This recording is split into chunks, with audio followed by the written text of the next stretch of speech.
Pull up a chair by the hearth.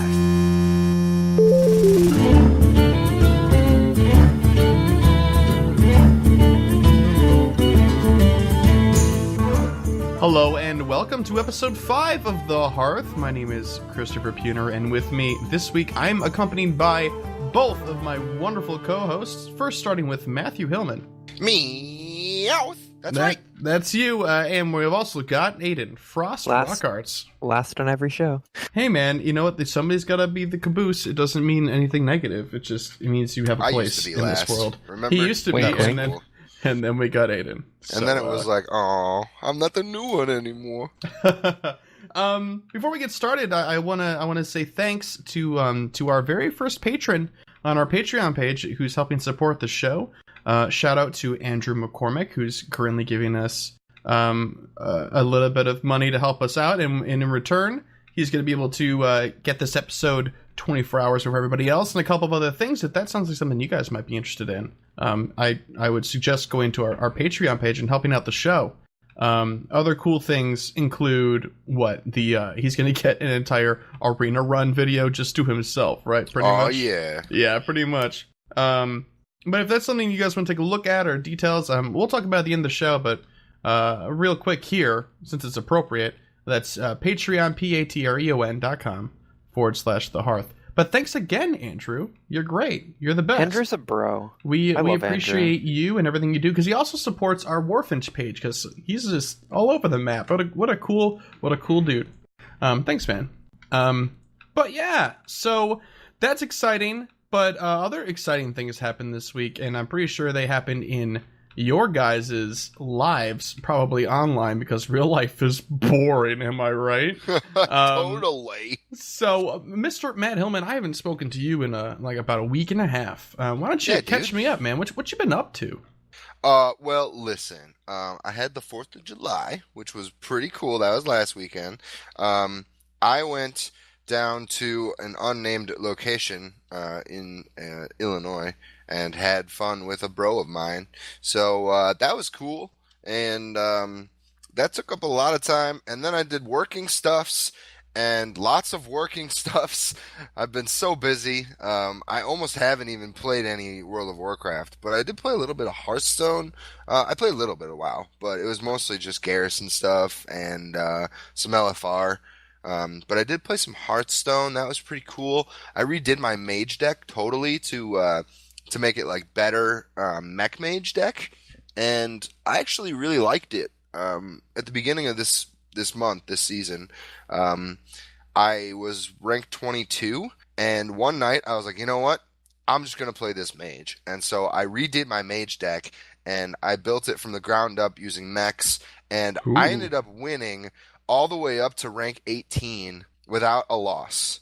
And I was like, this is awesome. I'm just going to play till I lose. And then I played another game, and it was against Patron Warrior, and I got my ass kicked. So, yeah. Yeah, dude, that'll do it. That's how that went. Right. But yeah, that's pretty much how it's been going. I haven't played Heroes of the Storm in a while, so I'm gonna get on that for next week. I'm gonna play some Heroes next week. Oh, we should play some. We should play some tonight after the show. Oh, dude, that sounds like a great idea. That sounds like a good time. You know what else sounds like a good time, Matt Hillman? What's that? Asking Frost what he did with his week. Dude, he could join us in Heroes of the Storm. He could even. Yeah. A little known fact about my Heroes of the Storm: if you play with me, we don't lose. That's actually a fact because I haven't lost. Yeah.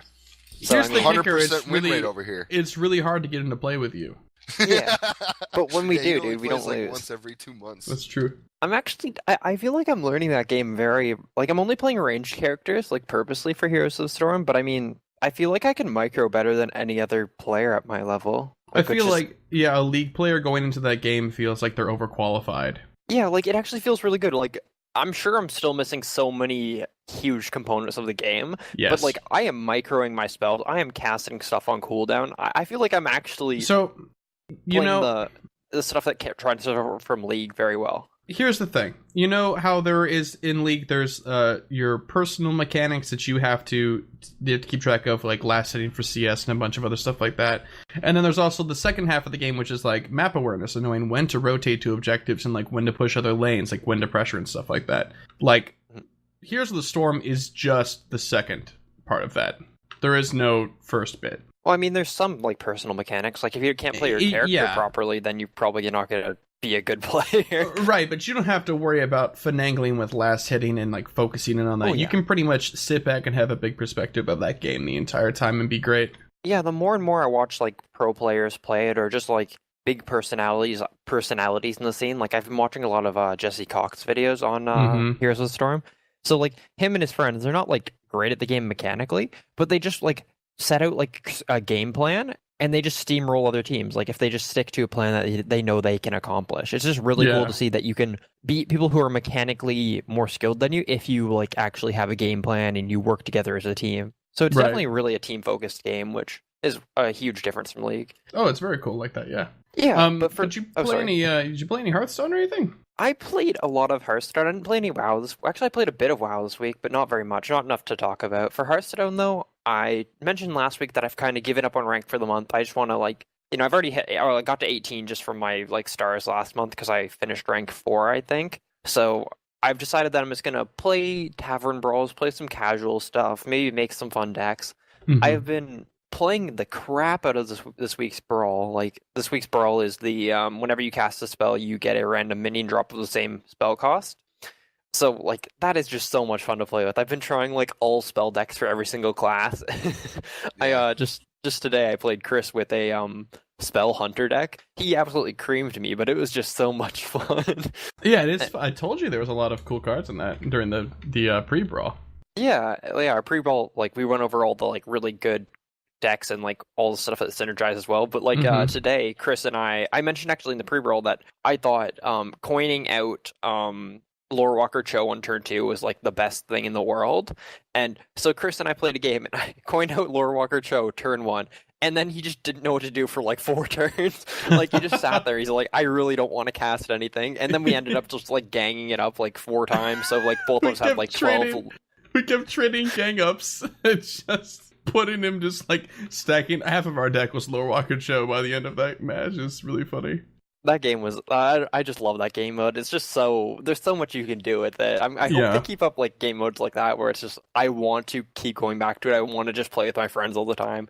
Like I It'd be was really even playing, cool. Oh, go ahead. I'm sorry. Sorry, I was gonna say I was even playing like against like random people a lot because I don't care if I lose. I just want to like try to get random crazy drops off my spells. Like, Yeah, it'd be really neat if they had an archived version of different types of game modes in Tavern Brawl that you could challenge your friends to. Yeah, well, Ben Brode mentioned that they're going to bring old ones back eventually. They're going to go through like a cycle almost of like the most popular ones after they kind of like. So instead of them having to make a new one each week, they might be like, hey, this one is really popular. We'll bring this one back for a week, but we work on like another Rag versus a Nefarian type thing, like a Yeah. huge one. Yeah, a big one, sure. Yeah, so I think that's a really good way to do it. But like other than that, like my Hearthstone really was just Tavern Brawls, and then I was playing a lot of like casual games with my Shaman deck. My Shaman deck's pretty trolly. It's like a Ancestral Call Shaman deck. I run a bunch of legendaries, but the reason I like the deck is it's kind of like a Death Rattle Shaman, but with a bunch of win conditions. Like I can Ancestral's Call out my Malagos and then crackle them twice for like 20 damage in one turn. I can then Ancestral's Call out like a bunch of like Death Rattle, like Sneed's Old Shredder when I have Baron Rivendare on the field, and then I can just like what do you want to call it? Give it the Death Rattle to resummon it and stuff like that, so I get a bunch of them on the field. It's just like really trolly, but when you win a game with that in a normal game against someone who's playing like a Face Hunter or something like that, it is the best feeling, honestly, playing a trolley deck and then beating someone who's playing like really, really try hard. Yeah. But other than that, like that was my week for the most part, I think. Cool, man. What about you, Chris? Well, what about me, huh? Let's start from the top and let's just work our way through. Throw a game out there. Just pick one. I don't want to pick one. Here's the Storm. Heroes of the Storm played a shit ton, my lord. I love Heroes of the Storm. The more I play that game, the more I'm liking it. I didn't like it at first, I'll be completely honest, but the more I'm playing it, the better it is.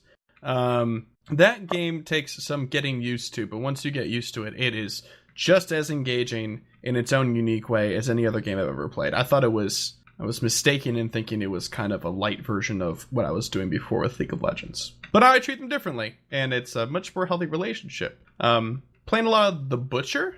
Also, still trying to get Kale up to 10. I keep getting distracted by playing these other champions. It's really, really frustrating. But I finally got to play a game of Zeratul because he's free this week. Ooh. Oh my lord, he is a lot of fun to play. I really like Zeratul a lot. I like him lore-wise and character-wise in StarCraft 2. He's my favorite character in that entire universe. But he's a ball and a half to play. He's a really mobile assassin, and it's neat. Very, very neat. But other than that, I wanted to play some more ranked in Heroes of the Storm. I think I'm going to be doing that this week. So that's cool. I like Heroes of the Storm. It's a good time. Let's move on to Hearthstone. Haven't really been playing a lot of ranked in Hearthstone either. I'm sitting at, I think, 19. I want to build a new deck, except for my instead of my Mech Hunter deck that I used that got me to like 15, because it only got me to 15 because otherwise it sucks. But I want to build a new deck. I'm not sure what class I want to do. I'm one class away from getting all the basic cards for every single class. I have 18 out of 20 for Druid, and that's it. So close. I should probably just grind those out, right? Because you get like probably you get a like good amount of gold. Oh, for real? I think it's 100. Yeah. Free pack, baby. Cool, man. Exactly. But I'm playing a lot of the Tavern Brawl. I probably came back and played this one the most over and over again because it feels like a different game every single time. But yeah, Frost and I played a couple of matches today. I played Priest and what was the other one? Paladin. Oh, Paladin was the Lord Walker Cho match. That's right. But Priest is so goddamn strong. Really, really strong. Frost was right about that one. So is Mage, though, to be fair. And then in World of Warcraft, just kind of keeping up with garrisons and stuff. I've been getting in Hellbreach and doing that on LFR and getting some good, getting my rerolls for that and stuff like that. Just kind of trying Hellfire? to... Yeah. Yeah. Yeah, Hellbreach is the first wing. Oh, gotcha. Yeah, so I've been doing that. I think those fights are super fun. Iron Reaver is great. It's so much fun. That fight lasts forever. I mean, you're pretty much strapped in for 10 minutes, but it's a worthwhile fight. It's the first time I played it, I was just like yelling and giddy and having a really great time with our mutual friend of the show, Rob. He and I were just like laughing because every once in a while, when the Iron Reaver, who for those of you that haven't done the fight, basically like Iron Man. Yeah, he just like flies away. He's like, woo. Yeah, but the mechanic that she does when she dashes, and if you get caught in her dash, she drags you across the room. It just lends itself toward hilarity. Especially in LFR, because you just see her like just plow through, that group of ranged DPS that doesn't pay attention to like any mechanics. Just like, and she like takes aim, and like I look over my shoulder and go, oh, Rob, it's happening. Rob, it's happening. Oh and just like plows through and takes like 4. And we're just like laughing our asses off. I'm like just sprinting after them trying to heal and just laughing at the same time. It's so funny. Wow. I've only done that fight on normal because it came out and then I was like, I want to do it. And so I did the first 3 on normal. And that fight, we ended up losing like probably 30% to 40% of our DPS. Oh, sure. Because of just like bullshit like that. And we ended up having both tanks alive, 3 healers, and like 5 DPS. And we had like a 25-person group. And we ended up downing him because all of the scrubs died and we just carried. It was great. Sure. Oh yeah. Yeah. No, it's they did a good job with those fights. They're fun. Now, if only the loot was relevant, right? I know. If only there was a reason to do it, Right. We'll talk about that later, won't we? Yeah, we will. Yeah, sure. Why not? All right. Well, anyway, that's it for the weeks. And there are other stuff that we do. But if you want to hear about those sort of things, you can go listen to Leaguecast and or Casual Cast. Yeah. So, let's move on with our show, though, which is the task at hand. And, let's be honest, the best show. News updates. I'm going to take the first one. First one being this kind of like pseudo competitive announcement, but it's an announcement, so I want to talk about it in news instead. So this Road to BlizzCon, World of Warcraft North American Arena qualifiers. Have you guys ever watched professional World of Warcraft arenas before? Yes, I have. And they're ridiculous. They're ridiculous, and even if you know what you're looking for, it's extremely hard to follow. Mm-hmm. Very, very, very hard to follow like 30 abilities that they could be using at any point in time, and there's no indication which one they're using when they're using it, and you're trying to keep track of like 4 people. Because like 2v2 is the way that it's balanced, right? It's balanced to 2v2? No, Or I think it's balanced to threes. to threes. Okay. Yeah. Well, anyway, it's extremely interesting. And so, since BlizzCon is coming up soon, they do a arena tournament there. And there's going to be 8 teams. They're going to battle one team from Latin America and one team from Australia and New Zealand. And then the rest of them are going to be from North America. Believe there's going to be 8 teams. Yeah. So teams will have the opportunity to compete for their place at the NA Regionals over 3 online cups produced in partnership with GCD TV. Cup number 1 is going to be July 14th through July 18th. That's going to be this upcoming week. 1 team qualifies from there. Cup 2 is July 28th through the 1st of August. That's meetup time for us. Hype. Woohoo, 2 meetup. teams qualify. Oh, I'm so excited for this meetup. You have no idea. Oh, it's going to be something this week. Cup number 3 is August 11th through the 15th, and 3 teams from there qualify. So that'll be pretty exciting. Here's the structure of it. It's single elimination tournament. Matches will be best of 3 up until the semifinals, which then will be 5, and then a best of 7 series is the finals. So, yeah. Yep, and they are doing Pretty basic. 3v3s. You can have a team of 4 with 1 substitute, and then, yeah, that's pretty much it. You're allowed to They recommend switch in, sub people in, and make the best team possible. So it's pretty cool. I believe the actual quote is: "We highly encourage teams to make use of the 4-player team roster we're allowing in this year's tournament to allow for some extra flexibility in their team's class composition." That's pretty self-aware of them. That's a cool thing for them to say and allow. Well, it's cool because I don't know how tournaments have gone in the past, but it makes sense. If you have a 3-team roster and you know what your core strengths and weaknesses are, other teams can know what your core strengths and weaknesses are and play against it. So it would only make sense to have like one other person to make it like, okay, well, instead of having 2 DPS and a healer, we're going to throw an extra healer in here. So now we have 1 DPS and 2 healers. And so it's going to like throw things off and it'll change the way you play. So yeah, and the one thing that's different this year, there's a bunch of links they have for a player handbook, a macro and script whitelist, and complete official rules. The thing that they're adding this year is the macro and script whitelist.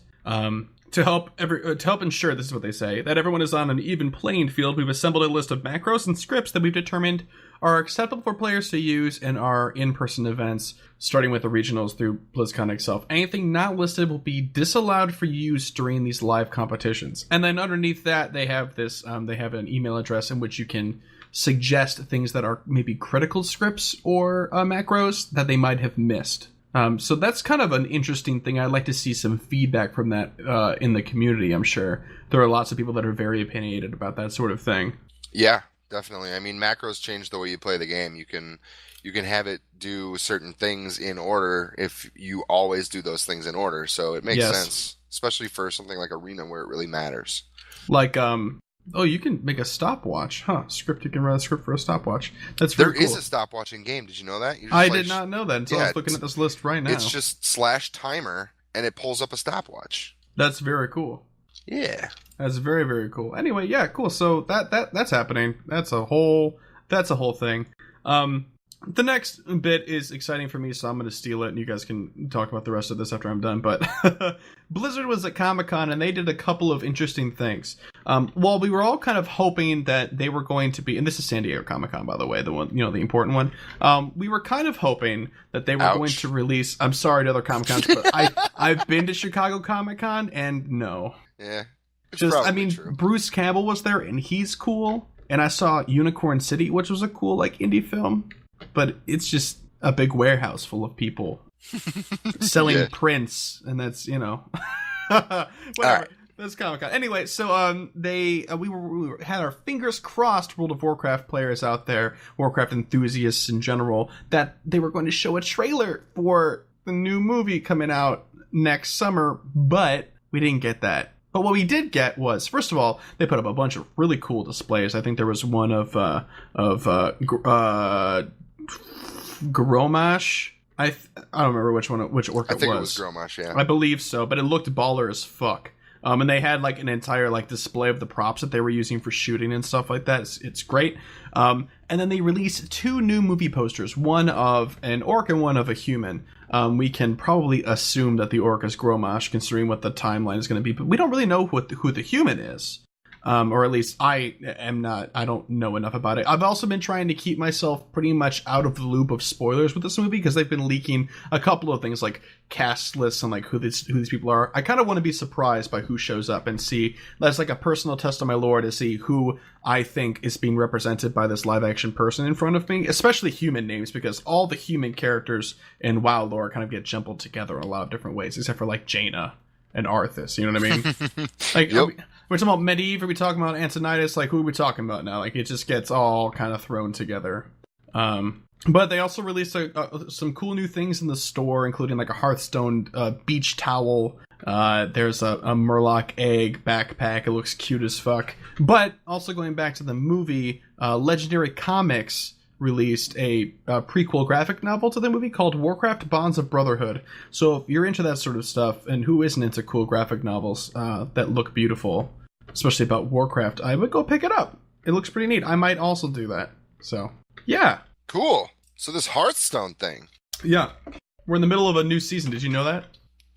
I was hoping Frost would talk about it. Oh, Hearthstone. Yeah, remember? You play that Yeah. game. Sometimes, dude. Yeah, so we're in a new season, and so they released the cool card back that we're gonna get for the season if you place above rank 20, and it's one of my favorite. I'm not gonna use it, but oh my god, I want it. It's like a kind of a troll-inspired card back. I like it. I don't know why I like it. I guess it's because it's kind of like uneven, if you know what I mean. Yeah, I it's, think it's just like new. You know, it looks different. It looks completely different from the other ones. It looks very like recognizable, not just like a recolor. The only card backs that I really like in Hearthstone right now are the Dalaran Flame one, which you get for like being part of like a TESPA club, like a college esports thing. Yeah. The Fireside one, which I use, it's for like playing in a LAN event. Have you gone to one of those? I had one at my school, so that's why I have it. Oh, how did that go? I've always wanted to know how those things go. Yeah.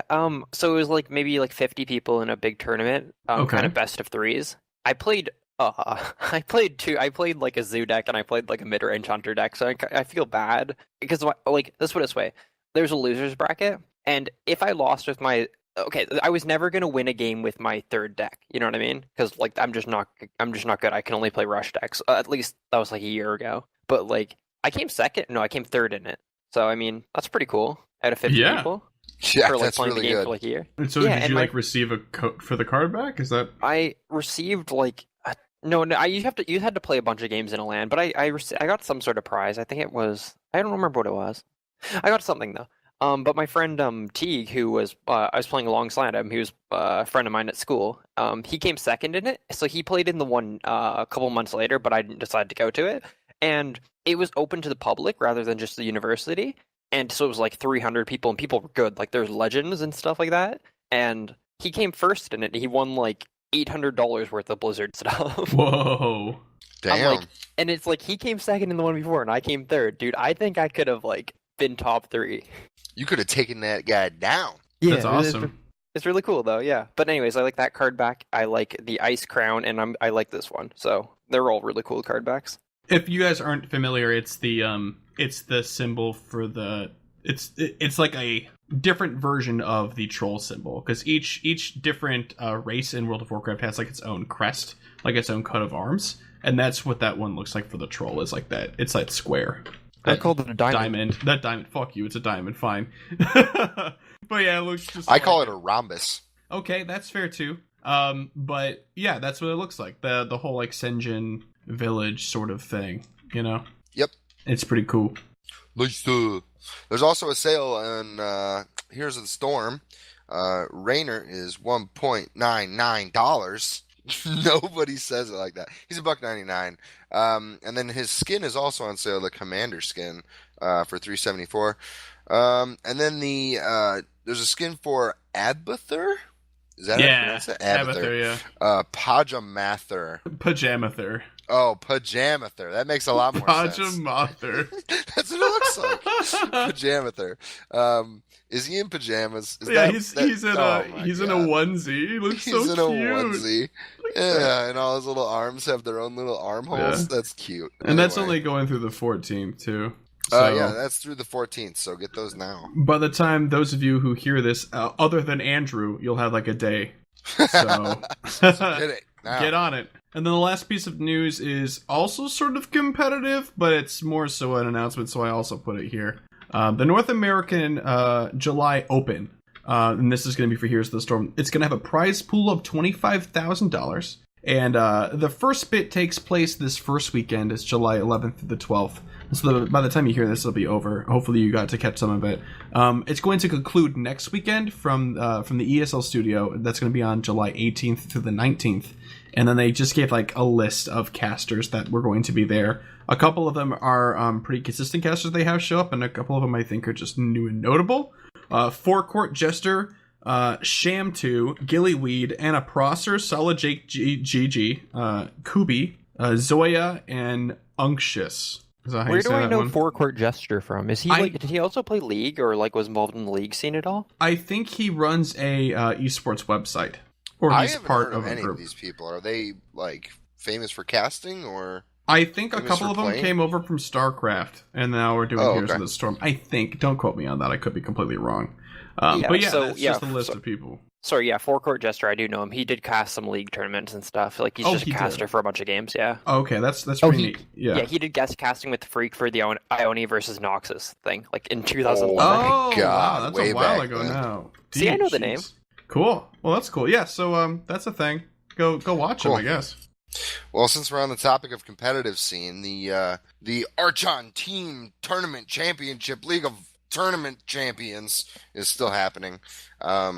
We are in week 2. I think, did week 2 just happen, or did week 3 just happen? I think week 2 just happened. Yeah, week 2 just happened. So we have the standings. Nihilium is 2-0. That's Life Coach, RDU, and Tice. I think that's Nihilum. Okay, Nihilum. Yeah, let's call it that. I think you're right. Like nihilist. Oh yeah, that would make sense. Yeah, we're professional.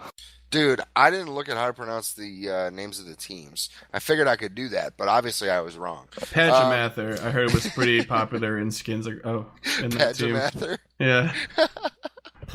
Oh my god. So Forzen Boys, also 2-0. That's Forzen, Chalky, and Osaka. Value Town is 1-1. That's led by Trump. Kibler and Dog are also on that team. The Archon team is also 1-1. Firebat, Zille, and Zixo. Cloud9, also 1-1. Strife, Cocolento, and Ecop play on that team. Liquid is also 1-1. Yeah, right. Savitz, Nyria, and Show. And then Tempo Storm and Celestial are all both 0-2. Tempo Storm is Gara, Eloise, and Hyped. Celestial is Tiddler, Frozen Ice, and Silent Storm. And I think Celestial's the only team that is not from the NAEU regions. So here's a question I have for the two of you if you guys watch competitive Hearthstone. Yeah. I thought that Forsen was part of Tempo Storm. No, he's not on any team. He is like a solo player. Okay. Yeah. Because I've seen some stuff from his stream and he's got Tempo Storm stuff on it. I don't believe so. I think Tempo Storm might be like a sponsor, but he's not necessarily on the team.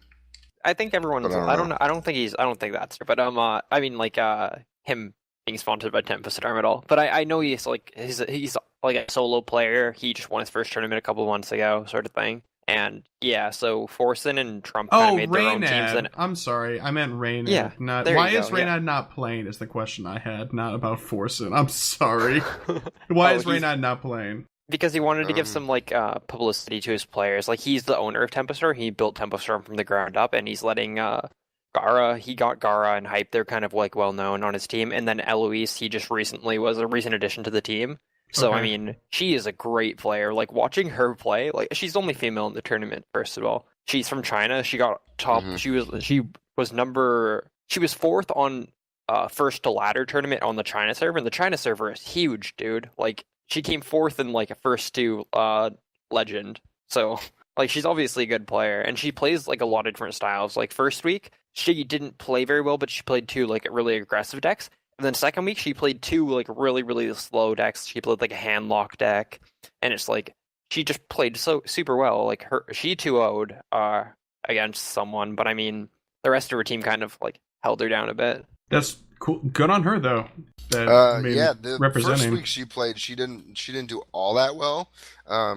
but she did end up kind of holding her own a couple times. So it sounds like she came back week 2. Yeah, but like overall, I think that for this tournament, I think that like Forsen's team is going to be the number 1 seed in the tournament going into playoffs. Like, just everyone on his team just plays so well every game. Yeah, they actually ran.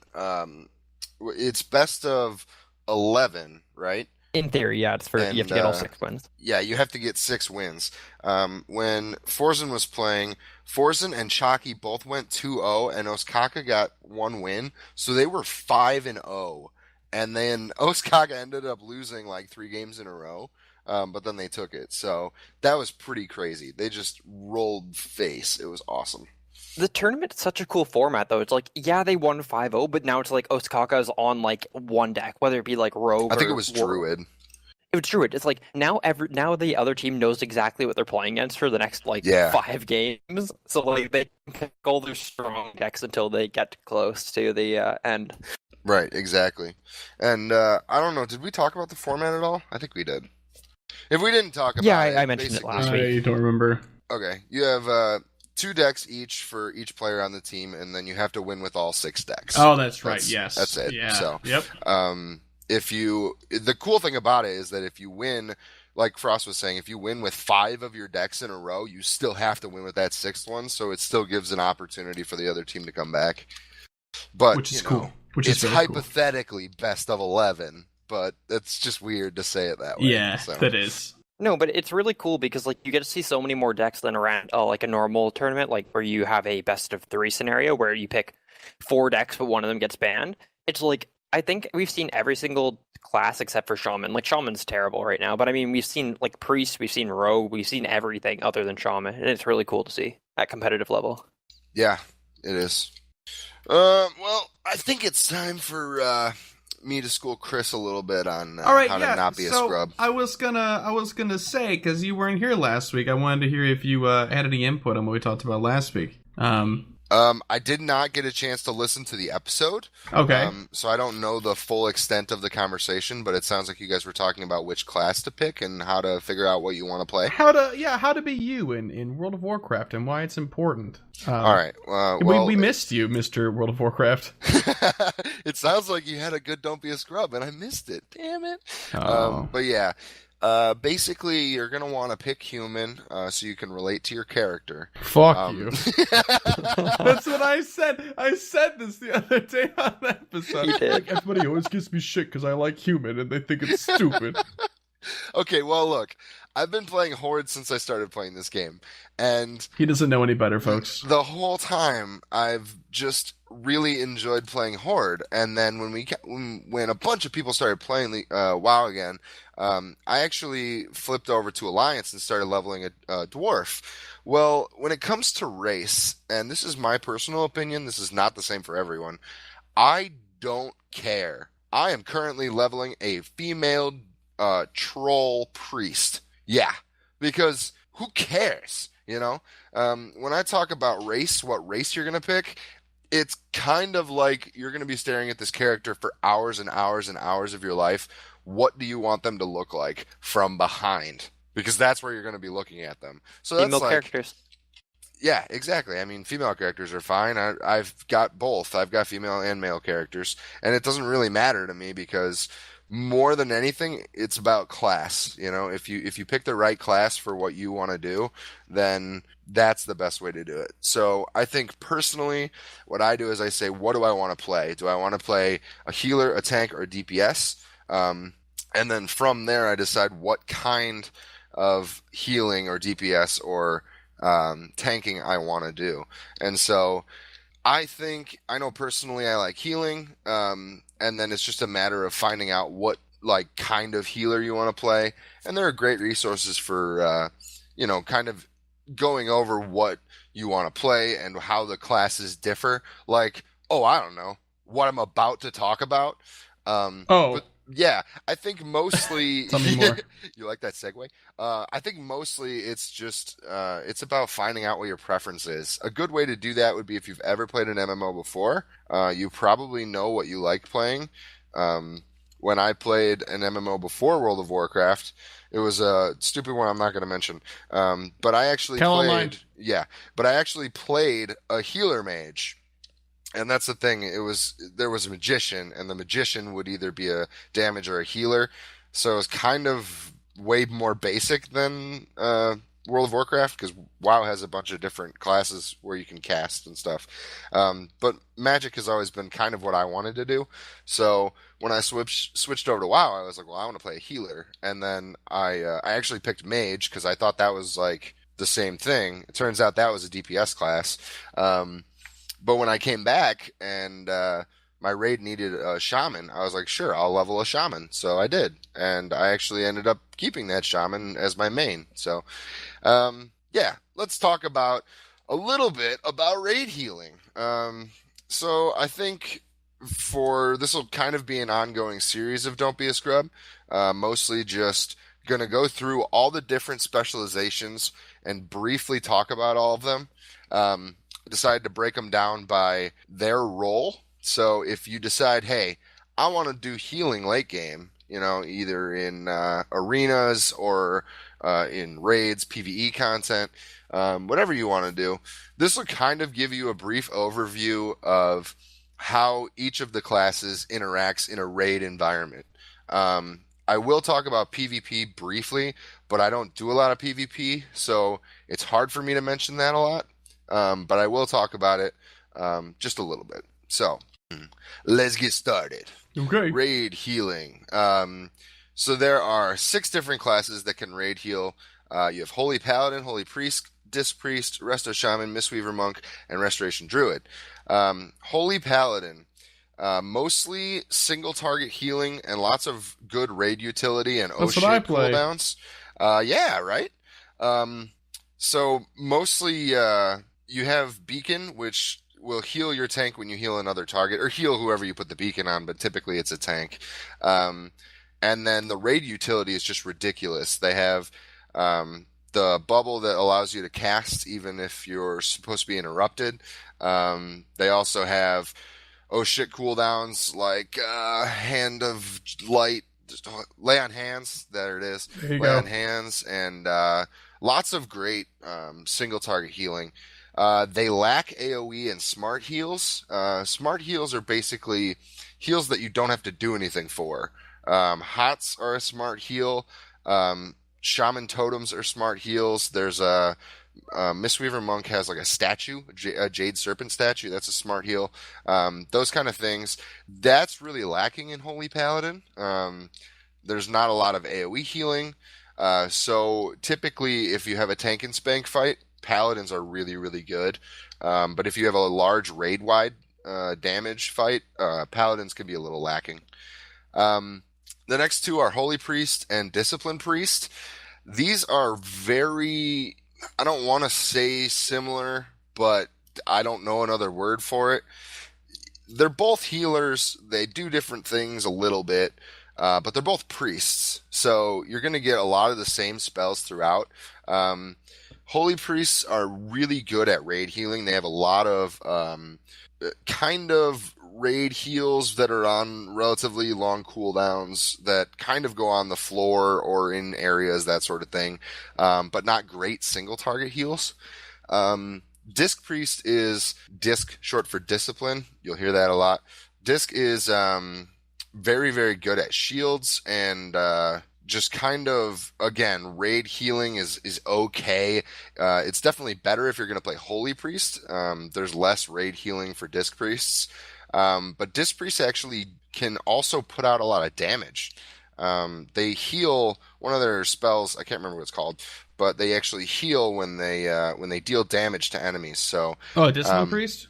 Yeah. Smite. No. There's a passive ability that does that for you. I can't remember what it's called. Oh, for real? Oh. Yeah, I'm leveling a priest, and it doesn't actually happen until like level 40 or so, where you get this passive ability that allows you to heal people with damaging abilities. So sometimes that's used, but mostly late game when you're doing raid healing, you don't use that. You just have a rotation of heals like any other healer. But in low healing areas, you can put some damage out, so you can help your raid that way. Disc Priests are really good at third or fourth healing, depending on how large your raid group is. You wouldn't want them to probably be your main healers, but they do work well with other healers. They don't work well with other Discipline Priests, because they actually give a raid debuff for their most important spell that allows you to not cast it or have any other priest cast it on the target. So, that's Power Word Shield, and it basically gives them a shield. Gives the target a shield, which is just great. Disc Priests are really, really good at giving those shields. But you don't want two of them, because then their effectiveness goes down. That brings us to Restoration Shaman. Shamans are fantastic all-around healers. They're pretty good at every single fight. They have great AoE heals. They have some pretty good raid cooldowns. They have smart heals with Healing Tide Totem and Healing Stream Totem. Riptide, all this kind of stuff. They got direct heals like Healing Wave, but they also have HOTS like Riptide and Healing Rain and all this other stuff. So they're really good all-around healers. But they don't have a great specialty. They don't have awesome single target heals. They can do it, but it costs a lot of mana, and it's not really as good as, say, a Holy Paladin. But the other thing is they really don't have a lot of damage reduction. With a lot of the healing classes, you have certain things that'll protect your tanks or protect your DPS. A lot raid of utility. The best sort of thing that you can offer as something that's trying to supplement a tank, which is usually the healer, because we don't have a support class per se. They're only considered healers. Additional mitigation is the most valuable thing in the world of tanks. Right, and most healers do have something that they can throw on the tank and say, hey, you take 10% less damage for 10 seconds or something like that. But shamans don't really have that. They do have Spirit Link Totem, which is kind of a damage reduction thing, but not really. Mostly they just do pretty great raid heals. Chain heal is just ridiculous. There's almost nothing you can do. If you're playing shaman, you just Riptide and chain heal. Like, that's all. Shaman's pretty good all around, but again, not awesome at single target. No really good raid utility as far as damage reduction or anything like that. Mistweaver Monk, this is the class that I've played the least. I was about to say, I don't know anything about a healing monk. Mistweaver Monks, they don't show up very often, and that's pretty much because they're just a bad shaman. Like, they have a lot of good things kind of all around. Hey man, those dragon statues. The dragon statues, I know. Typically you're going to see monks tank, and on occasion you're going to see monks DPS, but you don't see a lot of healing monks, and I think the reason is because they're just not very great at anything. They're good all around healers, but they're not like great. So mostly they're going to do some channels. They have some channel healing. Other healers have channels too, but they also have some instant casts. It's kind of I don't know. It's kind of like they decided to throw this in as a supplement to the other monk classes. Yeah. It's again, I haven't played a lot of it, so I don't really know what happens end game. But they're basically just all around okay.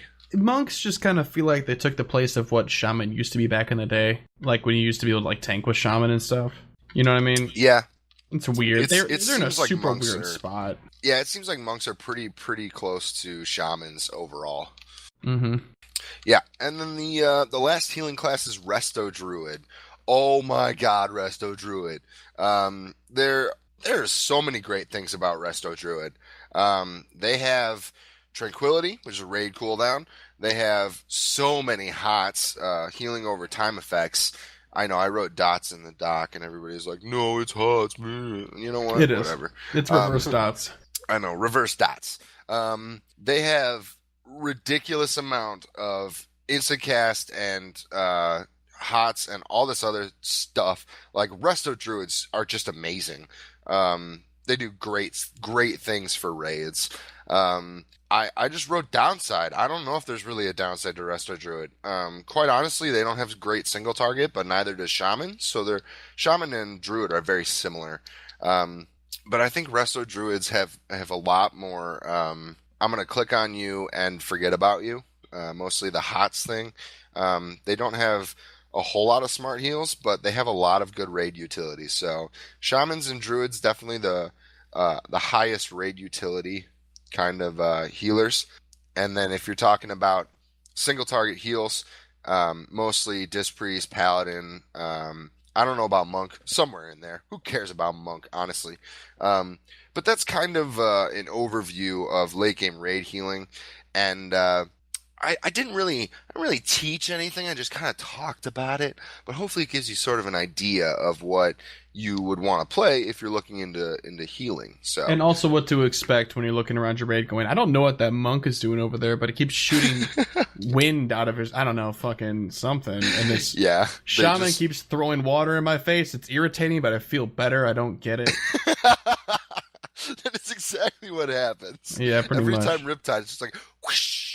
And you're like, oh god, waterfall? What the fuck? This is the ice bucket challenge all over again. Mm-hmm. Yeah. But you know what I got to say that, Matt Hubman? Yeah. Not all who wander are lost. And that takes us into our Hearthstone card of the week, which is the Prophet Velen. Wait, hold on. Can we not skip over what that was? What the fuck? Yeah, dude. that has to do with him. That has to do with Prophet Velen. That's Velen? Yeah, that's Velen. No, that was Chris's voice. Oh. He That's a really good impression. Yeah, I'm just really solid at the resonance and everything, like the up in quality to studio level, just like right there all at once. Not all who wander are lost. I think that was pretty close. I tried. That's pretty close. But yeah, no, let's. I'm gonna hand it over to Frost mostly, since he's our Hearthstone guy. He's gonna talk about the card, and then the two of you can get together, as is custom, and try to piece together his lore. Yeah. So good old Prophet Velen. It's the first priest legendary. I almost said it was second, but that's Vol'jin. So it's the first priest legendary. It's the 7 mana, 7/7.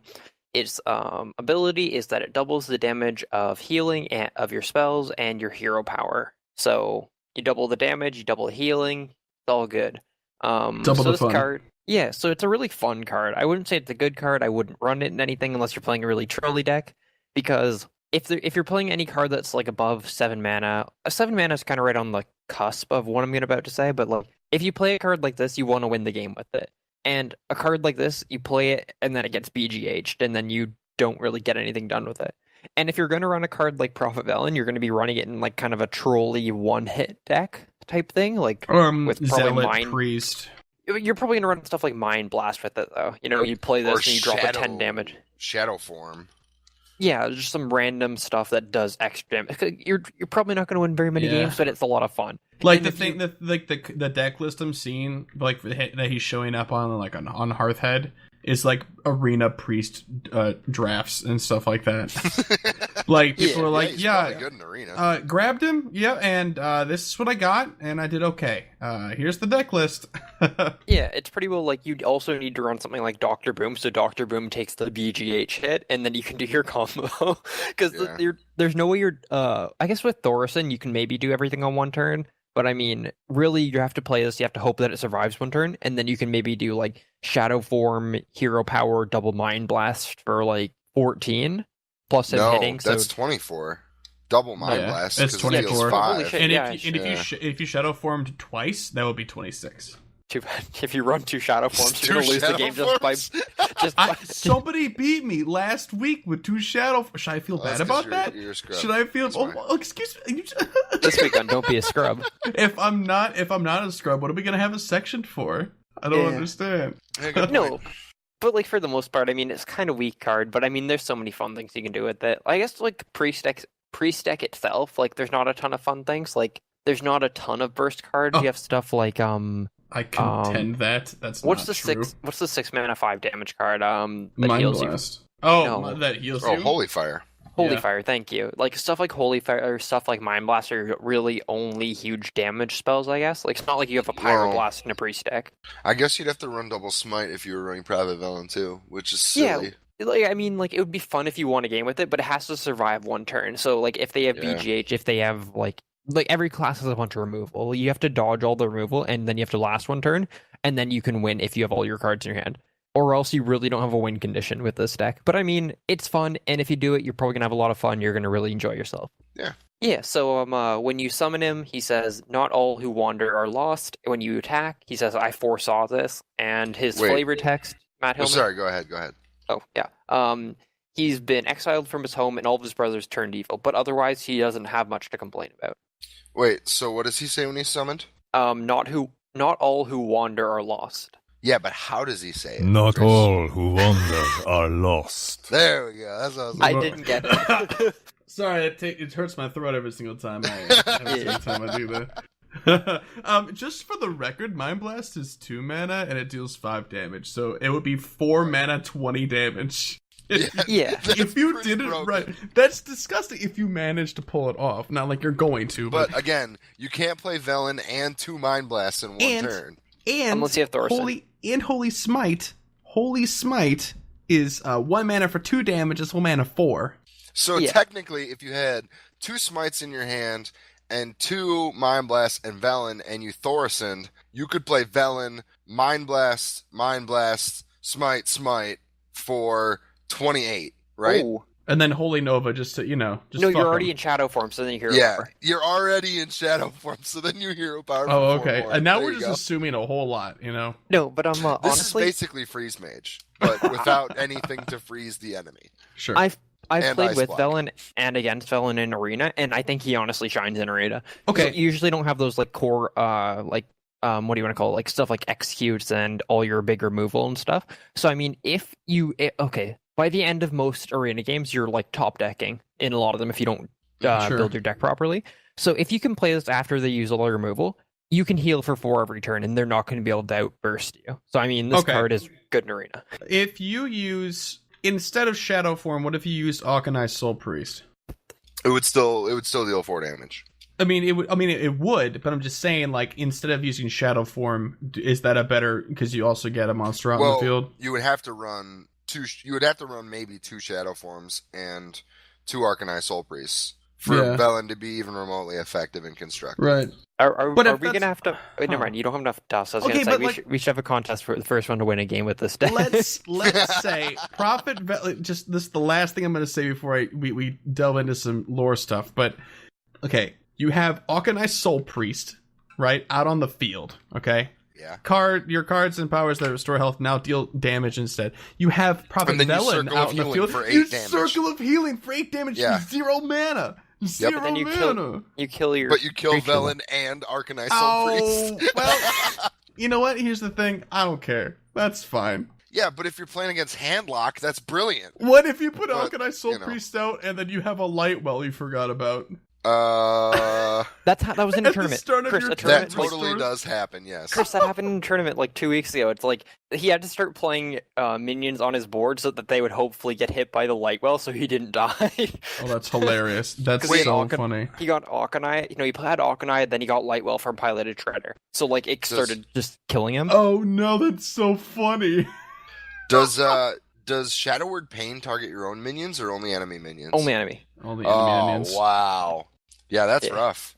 Yeah, At dude. this point, you play Prophet Velen and you Shadow Form your own Lightwell to kill it. Oh wait, no. There we go. Shadow Word Pain, destroy a minion with 3 or less attack. You can Okay, hit but your own. I mean, he was top Oh, decking at that point okay. in the games. Mm-hmm. It was just a funny Anyway. game. It was against Firebat. And then I he forget who it manages was. to kill it and then uses Resurrect and gets it back. Yeah. Anyway, cool. let's keep going. So why don't you guys take a swing at the Prophet Velen now that you know a little bit about his quotes, what he says, his Okay. effects in the game. So he actually plays kind of a decent role in World of Warcraft. He Mhm. shows up in Warlords of Draenor, and when you're playing on the Alliance side, he plays a big Yes. part. And I don't want to spoil the Reno for you, Frost, but he Oh, actually I already did. He sent me the video, but I didn't understand what was going on. He actually goes to protect the oh my god, the Draenei home, and kind of commits suicide in an He interesting sacrifices sort of way. himself, doesn't I commit mean, suicide. It's pretty much suicide. Anyway, I was sad. I teared up a little bit. Okay, It was a really good cinematic.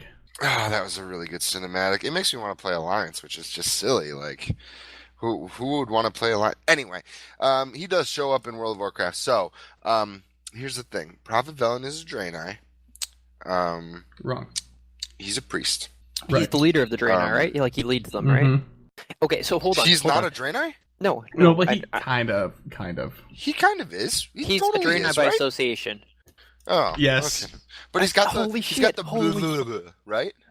No, but he's obviously a priest, right, Chris? And then Yes. I'm 99% sure he used to be a mage, or he is a mage also, right? No. No, but he does spell stuff. He Kind was of. exiled from his home, and all of Kind his of. brothers turned evil. I think he used to be a mage. Come on, did he? Okay, Or so he is was a mage? I mean, mage, I- and then he became a priest, and then No. when his brothers turned evil, what ended up happening was he turned them evil with his Cabal Shadow Priest. Except it worked in the opposite way. Instead of them coming to his side, they went to the other side, and then They all use shadow Yeah. form because they run it in and a then they stupid all deck. used shadow Oh! form, and then it was like kaboom! They deal double damage, and they fucked him in the ass. By and the then way, he became a peace sign you're floating in the sky. you're right. By the way, Frost, he used to be Am a I- mage. Yes, yeah, he has spell stuff. Yeah, Yeah. do spell stuff totally. Yeah. He's got a staff and a rope. Fireballs come out of that, His right? staff is cool, Yeah, dude. man. Yeah, it is. You can actually have that in game. No shit. Yeah, it's pretty cool. That's awesome. Okay, so all right, that was a good attempt. Do we have Um, anything else you want to add? Is he? Yeah. After I was gonna say, is Go he at all related to Anduin at all? Or No, we can't. Anduin's a human. Association. you can't ask questions. You just got to But- say it like it but- is, Frost. okay, he's obviously is I don't know how is he he's obviously related to him somehow, right? He's No. he's the uncle. Not related, He's but the I mean uncle he's of a, Anduin. They're both priests. I don't mean bloodline. I mean like They're both priests. Did he- Related. It's where I mean, did where he it teach ends. him anything? Where it ends is that Hey, they're both Chris, priests. No. Excuse me, we're trying to tell the listeners about. Oh, okay, I'm he's a sorry. he's a student. Anduin is He's a student, right? Yeah, there you go. He's a student of Prophet Velen, and then Prophet Velen's a mentor. yeah, and then Anduin comes to Draenor, which does happen, and he learns from Velen, and he also dies, sacrificing himself to become a peace sign floating in the sky. Lore. You guys you guys that's good? probably- That's 1 that's minute probably lore enough. by Warfinch Media. All right, great. All right, so Remember when Anduin became a floating peace sign? Yeah, that was my all right, favorite cinematic. so by the way, those peace signs have a name. You should know Yeah. that. They're peace signs. Do you know what they are? If you played Burning Crusade, didn't you? I mean, I don't remember exactly what the name is. The Naru. Oh yeah, I yeah, knew yeah, that. the Naru. Yeah, That's you knew right. that because I was telling you about it a little bit earlier. Yeah. Yeah, All right, that totally so- came back to me now. That's right. That's right. So the Prophet Velen is technically he's an Eridar, which all Draenor are kind of they're Oh yeah, that's sort right. of related. Do you know who his two brothers were? Jaraxxus and Malfurion, No. but they're But- brothers, right? That first one made me kind of like, okay, maybe he knows where he's going a little bit, and then you said Malfurion, and now I'm just Malfurious. Wait. Is Malfurion and Jaraxxus brothers? No, No. Illidan, right? God damn it! You hurt Yeah, my dude. brain. The Stormrage brothers. Illidan and Malfurion, Yes. Yeah. they're brothers. Yes, they are. Okay, Now, whose because they brother? both are called Stormrage. Duh. Who are the brothers of Velen? Are they part You- of the? Burning Legion. You know them. They are part of the Burning Legion. Is You've it fought Jaraxxus them. and Mal'Ganis? It's not. It's neither of those, actually. Mal'Ganis is a Oh. demon, and Jaraxxus is not related to this. But Jaraxxus is Eridor, Lord of the Burning Legion. Yes, but he's a different type of Eridar Lord. Oh, Chris, just tell us. Okay. Yes, stop making us try to guess. Kill Jaden, Oh, I've heard of that guy. and Archimonde. Oh, I've definitely heard of that guy. Yeah, they're both Eridar lords. All right, so here's the deal. Here's the skinny, if you will. So the Draenei, the Eridar, are previously from a world called Argus. It was a paradise shaped pretty much for their race. Velen, who was one of them, was like the most respected among them for his like wisdom, compassion, magical prowess, all this sort of stuff. He became the leader of Argus alongside his two close personal friends who he considered brothers, basically, even though they weren't brothers by blood. Archimonde and Kil'jaeden. They were close friends, all this stuff. He even says that they were like extensions of his soul. It gets really kind of weird from there. Anyway, so at some point in time, Sargeras, the Destroyer of Worlds, who is in charge of the Burning Legion, he basically floats through the universe and different universes and stuff, finding worlds for them to kind of like suck the energy out of and like destroy and stuff. So Argus, because of the achievements of the Eridar, who are like thriving in a very immense sort of way, they attract his attention, Sargeras and the Burning Legion. And he then, instead of destroying Argus straight out, he wants to like enslave them and like gain their prowess, right? Because they're pretty powerful as a race of people. The three leaders being then Velen, Archimonde, and Kil'jaeden. He appears to them in the form of a benevolent leader. And by the way, I'm looking at this page, Frost, and you're right, Anduin is a student. Oh my god, I thought so. Boom, nailed it. You're right. Anyway, so they show up, and then he's like, yeah, I want you guys to help me in my quest to unify all the universe and stuff and all the races and stuff. And I want you, and in order to do that, I would need you to, you know, lead my people and help me out and be my perfect spellcasters, and I'll transform you guys into an even more powerful race of beings, you know, being the benevolent god that I am. And Kil'jaeden and Archimonde are like, yeah, that sounds groovy, mate. And Velen's like, no, that doesn't sound right. That sounds bad, because he has this thing called the Sight, which is from the Naaru Cure, who you're familiar with if you've like been to, you know, Burning Crusade content, old Shattrath and shit. And so this Naaru gave him true sight of this plot from Sargeras. Apparently the utopia that Sargeras had promised was a lie. So the other two were like, no, you don't know what you're talking about. That's stupid. And then they're like, we're going to take him up on this offer. So Velen's like, oh shit, well that's not good. So he goes and he prays about it because he's like, doesn't know what else to do. And then Naaru Cure shows up and goes, yeah, no, you're totes right about that, by the way, so good call, because they're all gonna like be demons and crap. That's not good. You don't want that. They would be called Minari, twisted malevolent shadows of their former selves, devoted to the destruction of worlds for the glory of Sargeras' terrible Burning Crusade. Velen's like, okay, well, we gotta go. Then I guess we'll leave. And then Kira's like, all right, dude, so here's the deal. Just go to the tallest mountain, and with like all your people that want to come with you, and I'll get you the fuck out of here. And he's like, that sounds great. So 2/3 of their population and 2 of their 3 leaders go with the Burning Crusade, which is terrible, the Burning Legion. And then Velen's like, all right, guys, follow me if you don't want to, you know, get horns and, you know, get hated on for like 18 expansions of an online multiplayer game. And so they get on top of this gigantic ship and they leave. And so then just as soon as the Burning Crusade is like entering Argus, like they leave on a giant ship. So like, cool, that we'll just leave and stuff, but then they're getting chased and they keep going from place to place to place until they eventually land on and elude the pursuit of Archimonde, who had sworn an oath to catch them even if it took, and I quote, 1,000 years. Apparently it has taken longer than that. Every single time Kil'jaeden would get close, they would like leave. The Naaru would give Velen more powers in order to preserve his race, because they're like trying to help them, and the Naaru came with them too. So they eventually able to leave, and they land on Draenor, which you guys should be familiar with because that's Outland and also the new expansion. They're the same place. Yeah, sure. So they land there. But one of them's exploded, and the other one isn't. Right, and the one that in the cool one. To be fair, but the one that's exploded is also cool for different reasons. Yeah, I like it. Yeah, it's neat. It's totally neat. Yeah, so they land totally there, neat. And there's all these Orcish clans, though, right? Because they're native, and the Draenor are like, yeah, we just kind of want to like hang out, you know, demons and stuff, but we're just gonna kind of like hang out. And they don't tell the orcs about anything like this.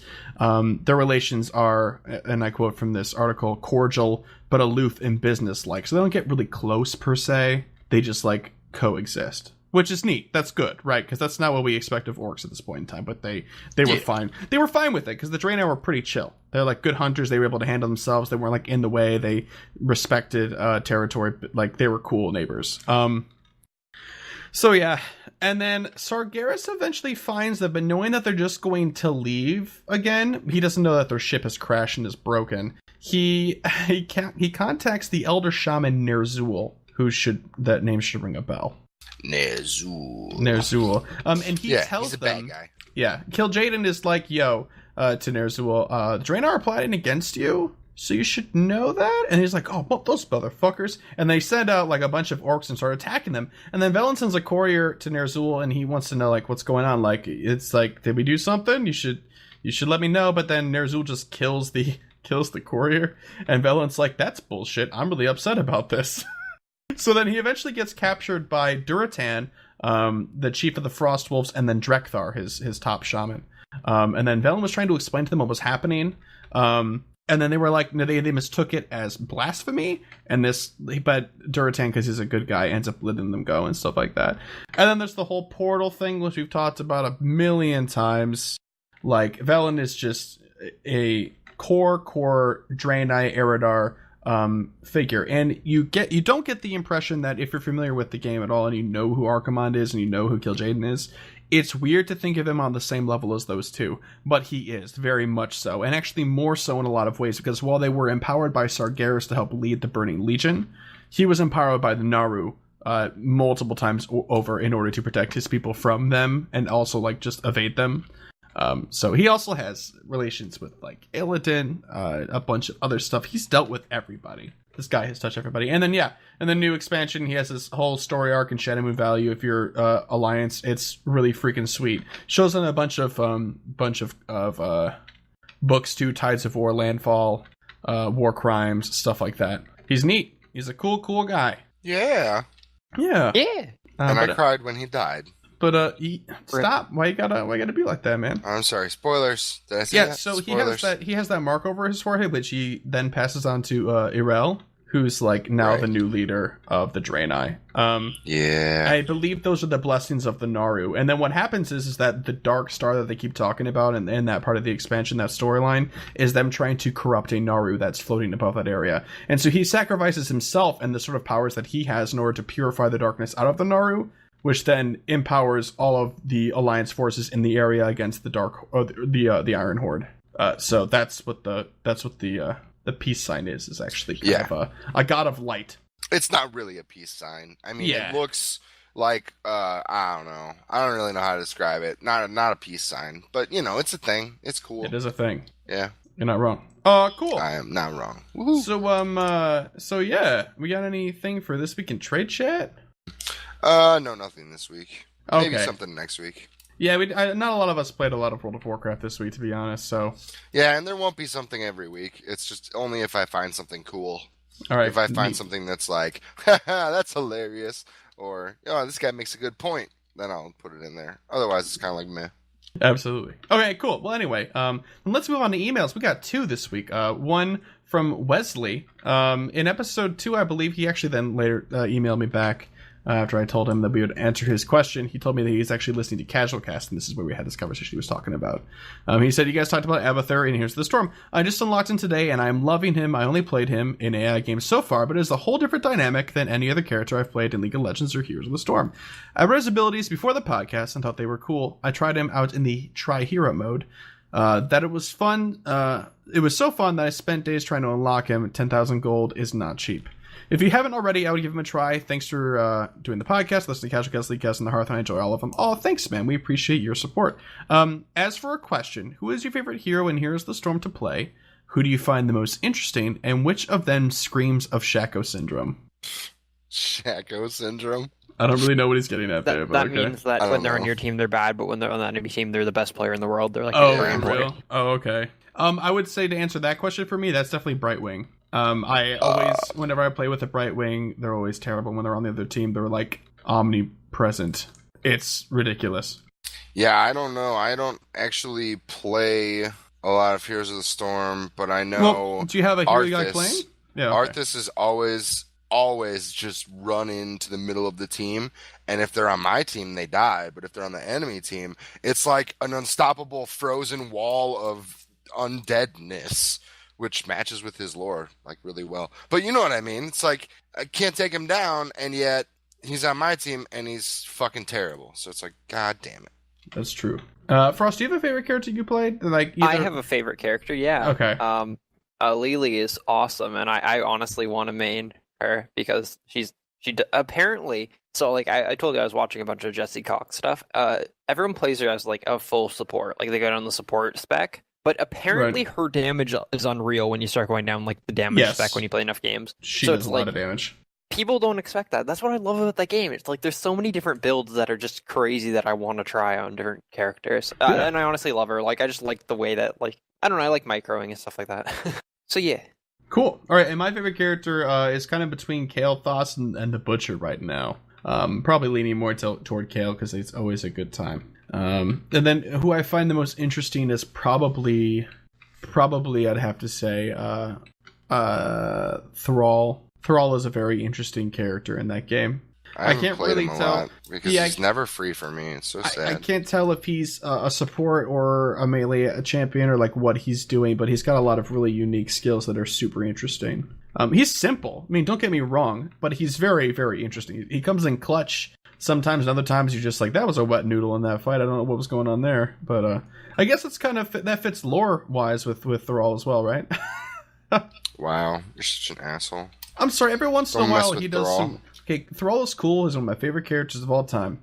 But sometimes he shows up and just sits down, and there are other times he shows up and kills. What's his name? Garrosh. There you go. Yeah, Garrosh. Right. Cool. Second email comes from Connor. Hey guys, I'm from Australia. Sorry about that. I've listened to Leadcast and Casualcast for a long time and just caught up on all the episodes of The Hearth. Welcome to the listener base, bruh. For me, right now, Warlords is really disappointing because I played it in 6.1. It felt like I was trapped in my garrison, and the fun I felt leveling and using my professions as well as my skills added a lot to my characters and was fun for me to play on the auction house.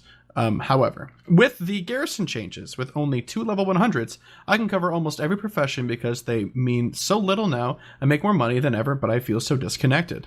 Also, the fact that everything is cross-server, it takes away from the community as a whole, and like League of Legends, the more anonymous you are, the more you tend to find assholes.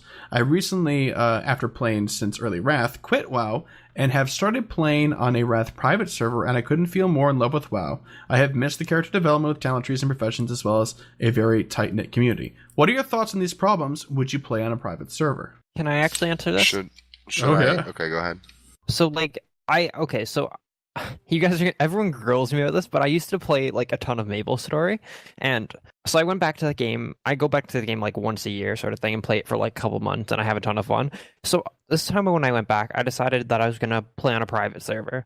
And this may or may not relate. I hope it does, but so I started playing, and honestly, the community on a private server is so awesome. Like, my cousin started streaming. We were playing MapleStory together on the private server. He started streaming. A bunch of like streamers who stream on that same like server started like coming to his stream, like giving him all these viewers, giving him tips. Like they just came over and they gave me all these crazy items because like they just wanted to help out. And like everyone would help each other leech at like these crazy XP areas. It's just like that is what I want from a game, just where everyone just wants to help each other, and like it was just like honestly the best experience. Like that's the reason why I enjoyed going back this time, because like you just had a community that kind of supported you. So I mean, I understand the whole tight-knit community thing. Like, that is a reason why a lot of people play the game. Like, if you don't have, like, a bunch of friends who play WoW with you, or, like, whatever game with you, then I can see how a private server really, like, gives you that, like, artificial community, if you will. Right. Yeah, I want to comment on this because he's mentioning that in 6.1 he felt like he was trapped in his garrison. And the thing is, that's not just you. That's literally everyone in this game. I don't think anybody is a huge fan of what they've been doing with the current end game content in this game. So more than anything, it seems like more of a one-player game at this point, and it's really sad that that's happening. And I would rather it be more like it used to be, but I think it's a logistic issue as far as the cross-realm things go. They're not going to take that away. I think mostly the population of the low pop servers makes it impossible to play on those servers, and they don't want to just isolate those people who have characters on those servers. So overall, the cross-realm thing probably not going to change. The staying in your garrison thing, the fact that guilds are disbanding, the fact that endgame content is easier to pug than it is to actually progress through, is making this game a single-player game, and I feel you there. And a lot of what is currently happening, I think, needs to get reverted. I think the garrisons need to go away. I think all of the way that the gear works, the best gear in the game can be obtained. Okay, not the best gear, but really, really high-level gear can be obtained just simply through farming is not okay. I mean, you should have a way to progress through the game, do heroics, and then move yourself into normal raiding or LFR if that has to happen, which I don't think it does, but, we'll just leave it for the way it is.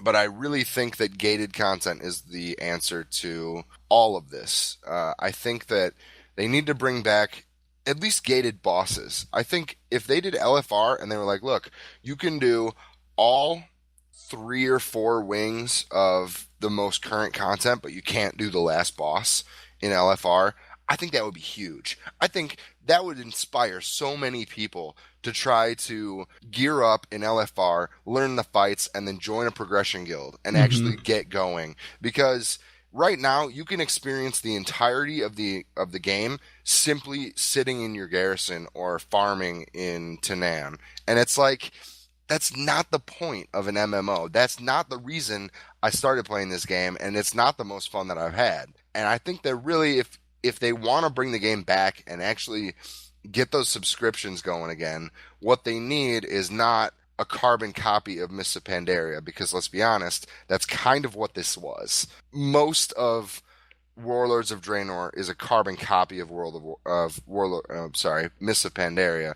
I mean, they had a set amount of space, and then they introduced a new area, and then you could go there and you could get this ridiculous gear that you could not find anywhere else, and then you could do this last raid. I think the only difference is nobody, as far as I'm concerned, nobody really gives a shit about Hellfire, where when you were in Mists of Pandaria, the whole thing was like, all right, Garrosh is becoming this tyrant, and we need to take him down, and so it made sense. And now it's like, we've been battling against the Iron Horde this whole time. Wouldn't it make sense to be fighting the Iron Horde in the final raid? I mean, I understand that there are bosses that are Iron Horde, but there's a redemption arc going on though with the Iron Horde.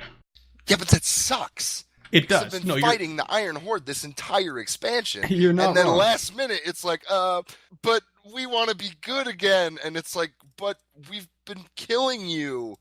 So what? Okay. Yeah. What I think we need for the health of this game is something that's akin to Cataclysm again, where you go and you level in really fun zones that are alienated from the main place, but are still kind of connected in cool ways, like taking a ship to Vashir and stuff like that. But when you're done, you come back. The main cities and the main continents are the places that you hang out. That's where everything's happening and stuff like that. That was awesome. The game felt so alive again. See, the thing is, if you played in Mists of Pandaria, you know this. You go to Shrine, and there is a ridiculous amount of people there. And that's the point. I think when you walk into your garrison and you see all the same shit you see every single day, and you do all your garrison missions and you collect your work orders, that is not redeeming at all to this game. And the fact that the shipyard was introduced, and now I have to walk outside my garrison and collect ships instead of follower work orders, just dumb. I don't know. I can do a free Clash of Clans on my phone and do the exact same thing as my garrison missions. What if there was there were both personal garrisons and also guild garrisons if you were in a guild?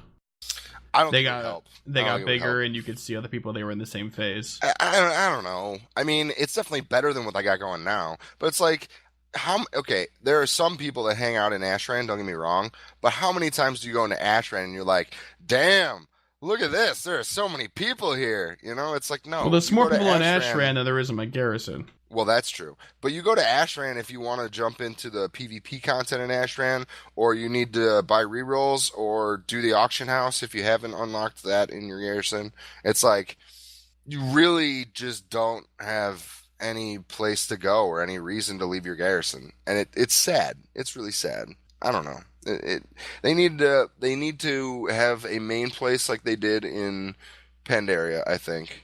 Or in any of the expansions, you know, and then and they really need to support the community as opposed to giving us more things to do, because that's the typical argument every expansion. I was like, oh, there's not enough to do in Endgame, and it's like, look, we were screaming that there wasn't enough to do, and they gave us garrisons, and nobody likes that. So it's like, don't complain that there's not enough to do because there is Endgame content. You just think that it's easy, and that's fine. Like, we all understand you can do LFR and then you feel like you're done, but there's more out there. And I think that if we promoted the real heart and soul of World of Warcraft, we would have the game back, you know? And it would be good. We need World PvP, man. We need World PvP. World PvP. I just want to go back to South Shore and just fuck some shit up. Dude, honestly, the way that Ashran was done is, I would say, the worst World PvP ever. Oh man, do you remember Wintergrasp, dude? Oh my god. No, I didn't play in Wrath. Okay, well, Wintergrasp was the one shit. I skipped. Because not only was it like a really cool open world sort of thing that had like siege weapons and like there was a base you had to like siege and shit too, but when you were done, if your faction controlled that keep, you had access to a raid. I think that Ashran should just, I mean, obviously they want to balance it, because obviously PvP in like world PvP, if it's not balanced, is not fun, and I get that. Right. It's like the way that Ashran is set up now. It just doesn't. It doesn't. Here's the biggest thing. They were trying to go for this thing where they wanted everyone to feel like they were having fun, and they wanted everyone to win. But here's the deal. And in place of them doing that, they made it so that it's impossible for you to truly lose. And if nobody's truly losing, nobody's truly winning. Right. Yeah, exactly. You and feel like you're wasting your time and just on the same path as everybody else. Like you feel like you can't really get ahead. You feel like you can't really fall behind. So what's the point of going in to do some of your garrison stuff this week? I'll just catch up in the next couple of days. It's not a big deal. Yeah. Like it's supposed to be designed to pull you in every single day, but what it really did was push us away, so we only do it once a week. Yeah. I don't know. To answer his next question on private servers, I never played during Endgame of Wrath, and I really wanted to, so I would probably go back and do that, and probably raid through Kata, just simply because I've never done that content at level. And I think that doing content at level is so much cooler than just doing it when, you know, running back and doing it. Like, I've killed the Lich King plenty of times, but it doesn't mean shit, because I'm level 100, or I was level 90 at the time, and it's like, okay, you just walk in there and punch him and he dies, so it doesn't really matter. On the topic of private servers, though, I believe that they are against Blizzard's terms of use. I believe they are, yes. They are, yeah. That being said, they are very popular in certain groups of people, and there are people that only do private servers because, first of all, they won't pay for WoW, but they also miss different versions of the game. Vanilla, Wrath, they like BC content, they want to go back and do Kata raiding, like stuff like that. That being said, it would behoove Blizzard to make it possible for you to play on some of their own hosted servers so that they get those people back. You know, it's not, they don't have to go very far to make that happen. But they could get these people to come in there and play those sort of things. You want to play only on Cataclysm? Like, great, there you go. It's current content in this one server. Yeah, but man, I don't know. I don't know about that. Matt, how hard would it be for them, do you think, to make it so, like, hey, you can play on vanilla WoW now if you want? It would be easy for them to do it. I don't know if it's the best idea for their business model.